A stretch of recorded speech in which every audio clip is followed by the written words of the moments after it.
কি কারণে ধরছে, কি কারণে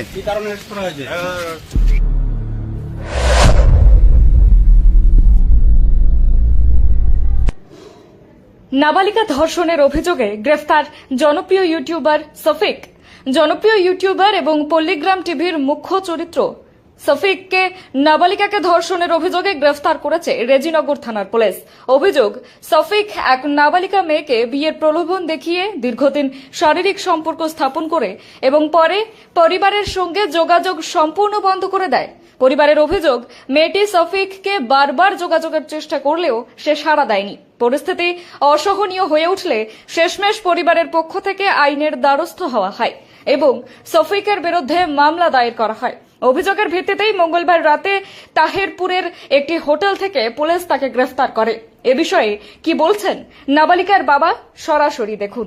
ব্যুরো রিপোর্ট, বার্তাবাহী নিউজ। মাঝে সাঝে আসে আমাদের কে ওই সখী। কি কারণে আসতো? এমনি আসে দিয়ে আস্তে আস্তে বলতে বললো তোমাকে আমি বিয়ে করবো। হ্যাঁ, বিয়ে নাই করে আমরা লিখে যাই ঠিক করে। বিয়ে করেনি? না, বিয়ে করেনি। দিয়ে তখন আবার স্কুল যাওয়ার নাম করে মেয়ে বলছি, আবার সেখান থেকে বিয়ে দিয়ে কালীগঞ্জের আমরা লিচুলি গেছি। দিয়ে বলছি যে আমি বিয়ে করবো, খারাপ লাইনে চলে যাচ্ছে। সেগুলো আমাদের বাড়িতে বললো, বেঁচে দিয়ে ওইটা আমাদের বাড়ির মেয়ে ছিল যে তোমার বাপকে ডাকো, আমার বাপ আসো। যে বাড়িতে এসে দিল, পুলিশকে খবর দিল, পুলিশ চলে আসলো, একটা মীমাংসা করল। হ্যাঁ, মীমাংসা করি বলে আর ই করলো না। দিয়ে যখন ও আবার চলে গিয়েছিল বাংলাদেশ, দিয়ে এক সপ্তাহের ভিতরে আমি বাংলাদেশ চলে যাবো। আমাদের কিছু লোক আছে, ওরা বলে দেয় কৃষ্ণনগর বাহাদুরপুর হোটেল ভাড়া করেছিল। ওখান থেকে রাত্রিরে 1টার সময় ধরে এখানে 2:30টার সময় লিস্ট ওর নামে কেস করেছিলেন? কি কেস করেছিলেন আপনি? ওই রেপ কেস করা আছে। রেপ কেস করেছেন?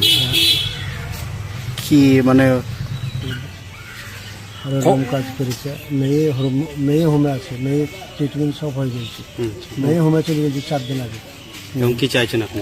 হ্যাঁ, ও সরকারি যা ভালো লাগে তাই করি, আমরা কি সব আজ যে পুলিশ কোর্টে তুললো, কি বলবেন? কোর্টে তুললে ওর সাজা হওয়া চাই। সাজা? হ্যাঁ, ও যা কাজ করেছে সেই কাজের সাজা। আপনি মেয়ের কে হন?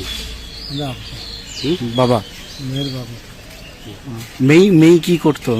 মেয়ে স্কুলে পড়াশোনা করছে, 11 ক্লাসে। কিভাবে পরিচয় হলো এমনি? পরিচয় ওর সঙ্গে তো হয়নি। জানপুরের একজন মেয়েকে খুব জ্বালা যন্ত্রণা করতো। ওর আসল নাম হচ্ছে আকেশ, ডাক নাম ভোলা। ওই যখন ওরকম করলো, মেয়ে এসে বাড়িতে বললো যে এই ব্যাপার। তখন আমরা ওকে খোঁজাখুঁজি করতে লাগলাম যে ওর বড়ো বাপ জানপুরে বাড়ির দেখছি, অনেক ঝামেলা করো না, আমি বলে দিচ্ছি, ও আর কিছু বলবে না। যখন ও বলে দিলি তখন ওরা কিছু বলবে না। ফাঁকা ফোন কদিন করলো, 2-4 দিন, যে ঠিক হয়ে যাবে। তারপরে শফিককে ফোন নাম্বারটা দেয়। কে দেয়? বাড়ি ওই ভোলা। যে শফিক তখন যোগাযোগ করে আমার মেয়ের সাথে এরকম কাজ করলো, দিয়ে হাইলাইট করে দিল। একটা চুমা দিয়েছে, এমনভাবে দিয়েছে একবারে ভারতে ঘুরে বেড়াইছে 11 মেয়ের সাথে, যেন ইয়ার বিয়ে না হয়। কিন্তু ভোলা এটা করাইছে, শফিককে দিয়ে খেলাইছে। যে মেয়েটা যেন মেন ঘটনা হয়েছে ওই ভোলা, যে ভোলা খেলাইছে ওই ইকে দিয়ে, আপনার শফিকের দিয়ে। শফিক অ্যারেস্ট হয়েছে না ভোলা হয়েছে? হ্যাঁ, আর 2 জনাতে শফিক আর হয়েছিল। এবার শফিক বলছে ওসব বাদ দেয় বা ছেড়ে দিয়ে, এই শফিককে বলছে যে চৈত্র তুই পালিয়েছ। ভোলাও অ্যারেস্ট হয়েছে? হ্যাঁ, ভোলা অ্যারেস্ট হয়েছে। একই কেসে না? ওর নামে কি কেস করেছিলেন? হ্যাঁ, ওর নামে কেস করেছে। ওই তো ওকে নিয়ে বেড়াইছে। কজনের নামে কেস করেছিলেন? 3 জনের নামে। রবিউল বলে আছে পলসুন্ডা বাড়ি, সে তাকে পাইলে সে পালিয়ে গেছে। সে তো আমাদের সাথে ঝামেলা করার চেষ্টা করেছিল। সে আমাদের সঙ্গে বিশাল ঝামেলা করার চেষ্টা করেছিল। আমরা ঝামেলা করলে একটু অন্যরকম হবে বলে এরকম ব্যাপার। কতদিন আগে কেস করেছিলেন? আমরা কেস করেছি মনে হয় 4 দিন আগে। 4 দিন আগে?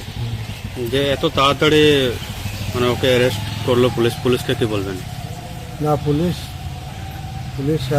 আর ফাঁসতে পারেনি, এখান থেকে চলে গেছিল। তো তারপরে পুলিশ আমরা টেস্ট করলাম, যে ওগুলো কোথায় আছে বলো, তোমরা খোঁজ নাও। যে আমরা খোঁজ নিলাম কোথায় আছে, খোঁজ নিয়ে গিয়ে একচুরে তুলে আসা হয়ে গেল, যে পুলিশ চালান করে দিল। কোথা থেকে তুললো বললেন?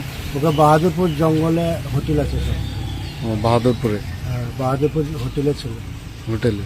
ভোলা আর ওই সখী দুজনাকে ওখান থেকে গ্রেপ্তার। পুলিশের হোটেল। হ্যাঁ, ঠিক আছে। এমনি কথাবার্তা আমরা শুনলাম যে 1 সপ্তাহের মধ্যে ওকে বাংলাদেশ পাঠিয়ে দেওয়া হবে, বাংলাদেশ চলে যাবে। 1 কোটি টাকা ডিল হয়ে গেছে, 1 কোটি টাকা এর দিয়ে দেবে, 4 জনের ভাগ করে নেবে, নিয়ে ও বাংলাদেশ চলে যাবে। আর প্রত্যেক মাসে মাসে টাকা ছাড়বে, সেই টাকা এরা ওই ঘরে থাকবে 3 জন, ওই ঘরে যাবে 1 জন। কিসের জন্য? ওদের ছবি করবো, ও মানে নাটক করবে, সেই নাটকে পয়সা পাবে সরকার, ওই বাংলাদেশ সরকার দেবে, সেই টাকাটা এরা বসে বসে এই ঘরে ভাগ করে নেবে। এরকম সিস্টেম ওদের। ঠিক আছে। অ্যাকচুয়ালি যে ছেলেটা অ্যাকিউজড আছে সে মাইনর ছেলে আছে, তার বয়স হচ্ছে 17 ইয়ার্স। ওর বিরুদ্ধে একটা অ্যালিগেশন ছিল যে একটি মেয়ে একটা এলিগেশন দেয় যে তার সাথে শারীরিকভাবে সম্পর্ক করে এবং সম্পর্ক করে তাকে মিসইউজ করা হয় এবং তার পরিবারকে ভয় দেখানো হচ্ছে। তো সেই মেয়েটির বাড়ির লোকের কমপ্লেনের উপর বেস করে একটি কেস, স্পেসিফিক কেস রিজু করা হয়েছে রেজিনগর থানায়, এবং যেটা পক্সো অ্যাক্টে রিজু হয়েছে এবং চাইল্ড ম্যারেজ প্রোহিবিশন অ্যাক্টের মধ্যে দেওয়া আছে। তাতে আমরা 2 জনকে অ্যারেস্ট করেছি। যে ইউটিউবারের কথা আপনারা বলছেন, সে ছেলেটির বয়স 17 বছর। তো অ্যাজ পার পক্সো অ্যাক্ট তাকে আমাদের জুভেনাইল জাস্টিস যে বোর্ড আছে জেজেবি, সেখানে প্রোডাকশন করতে হবে এবং তারা যেটা সিদ্ধান্ত নেবে তাকে মেবি হোমে স্থানান্তরিত করা হবে এবং আমাদের বাকি যে লিগ্যাল প্রসিডিওর আছে মেডিকেল থেকে শুরু করে সেখান থেকেই হবে। আমরা পিসি নিচ্ছি না, কারণ জুভেনাইলদের পিসি নেওয়া হয় না। অ্যাজ পার জেজেপি যেমন ইনস্ট্রাকশন দেবে আমরা সেই ইনস্ট্রাকশন মেনে চলবো।